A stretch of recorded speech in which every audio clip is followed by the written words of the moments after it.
मंडळी, मुळात मेक्सिको आणि मध्य अमेरिकेत पिकवलं जाणारं हे फळ ड्रॅगन फ्रूट। या 2-3 वर्षात बरेच शेतकरी महाराष्ट्रातील या ड्रॅगन फ्रूटच्या शेतीकडे वळलेले आहेत। या ड्रॅगन फ्रूटच्या शेतीला खर्च थोडासा जास्त येतो, पण शेती जर साधली तर उत्पन्न हे नक्कीच चांगलं मिळतं। आता या ड्रॅगन फ्रूटमध्ये खूप चांगले घटक आहेत। विटॅमिन सी आहे, फायबर आहे, आयरन आहे, मॅग्नेशियम आहे। या फळामध्ये एवढे चांगले घटक असल्यामुळे हे फळ खायला कोणाला आवडणार नाही। पुणे, सातारा, कोल्हापूर, मराठवाड्यातील बरेच शेतकरी या ड्रॅगन फ्रूटची शेती करतात।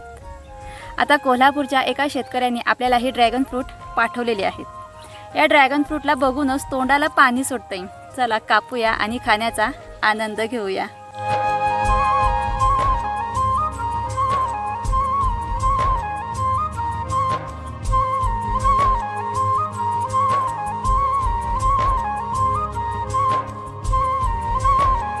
किती छान आहे मंडळी। आता ड्रॅगन फ्रूट खाता खाता नाना देखील आलेले आहेत। मंडळी खूप छान पैकी आहे आणि आता नाना देखील आलेले आहेत, तर नानांना पण हे टेस्ट करायला देऊया। धरा, हे गाड्याला आणलंय जळले ते पण चालू होते हे होते ते बघते मी, हे खाऊन बघा कसं लागतं। या ड्रॅगन फ्रूट म्हणतात, खा, ते तसंच गार असतं, घाला तोंडात डायरेक्ट।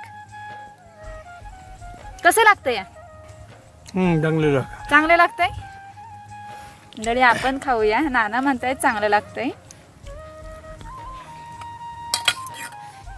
नानांना आवडलं फार।